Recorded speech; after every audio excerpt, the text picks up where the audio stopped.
اور دوستوں یہ سب کچھ اس لیے ہو رہا ہوتا ہے کہ آپ کا دماغ اور آپ کا دل دونوں آپس میں اتنی لڑائی کر بیٹھے ہوتے ہیں کہ وہ پھر آپ کا جسم اس کو ریئیکٹ کرتا ہے.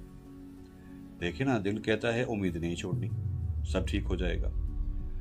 دماغ کہتا ہے کہ ایسا ہو کیوں رہا ہے، بدلا لیتے ہیں، ریزن ڈھونڈتے ہیں، سب کچھ کرتے ہیں، لاجک ڈھونڈتے ہیں، ڈیٹا انالیسس کرتے ہیں، اور پھر دوبارہ سے اپنی ہی رفتار میں دنیا میں آتے ہیں. لیکن دل کہتا ہے صبر کرو، صبر کرو تھوڑا سا، یہ سب کچھ ٹھیک ہو جائے گا. تو اتنی لڑائی کر بیٹھے ہوتے ہیں کہ آپ کا جسم تھک جاتا ہے، لیکن آپ کو پتہ نہیں چل رہا ہوتا. جب اندر ایک لڑائی چل رہی ہو نا بہت گھبسان کی، تو بہت آپ کو شور سنائی دیتا ہے.